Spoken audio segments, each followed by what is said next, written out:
But joining me now to dig into it a little bit more, Fox News contributors Leslie Marshall and Deroy Murdock. Great to see you both. Leslie, let's go ahead and start with you, because this is really interesting. You look at Pennsylvania. In 2016, Trump won 48%, Clinton 47%. It was so close. Now the polling for 2020 shows Biden's ahead at 50% and Trump at 43%. So he does have some work to do there. Oh, absolutely. I'm not surprised. I mean, the vice president is from Pennsylvania, even though he represents and represented when he wasn't a vice president the state of Delaware, neighbor.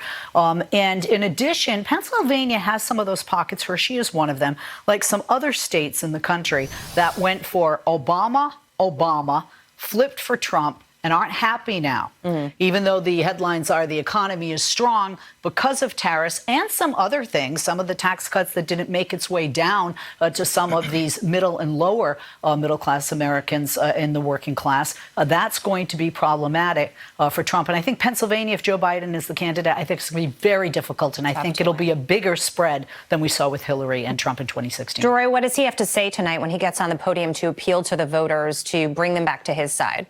I think he can do a number of things. One is talk about the overall economy, which is in great shape. I believe median household income's gone up $5,000 under Trump. I think it went up about $1,000 under Obama and about $400 under Bush over their full 8-year terms. So that's a very positive story.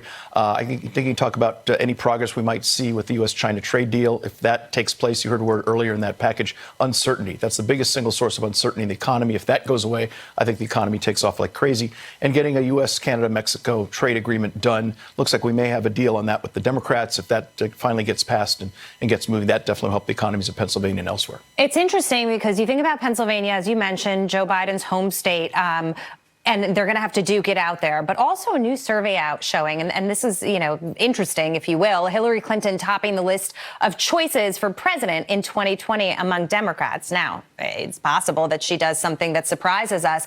But it makes me think, sit back here and say Biden isn't in the kind of position that we think he may be. I disagree. I think that's one poll. I think it's an outlier. I would like to see Bernie Sanders and Elizabeth Warren supporters polled, or how many of them are in that poll.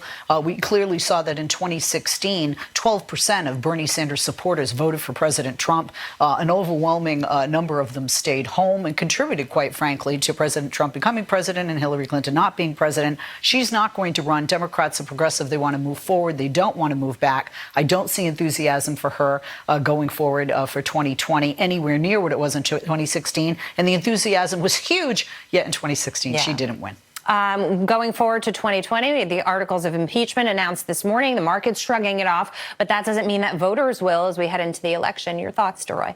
Well, I think the Democrats, it looks like they're going to go ahead with this. It now looks, Lindsey Graham, I think, maybe blundered, which is if we're not going to have a Senate trial, that means that we're not going to be hearing from Hunter Biden, from Joe Biden, from this Alexandra Chalupa, who's involved with the Ukrainian embassy to help Democrats get dirt on Trump. I think that makes it worthwhile for this to get this information out. If the GOP is not going to have a trial on this, it just makes it even that easier. It lowers the price for Democrats in the House to vote for impeachment. I think even if they do, though, Republicans will remind those people and members of Congress in those 31 districts that were won by Trump in 2016, and they're going to get hounded all year long if they vote for impeachment. Guys, great to see you. Thank you so much. Great to see you.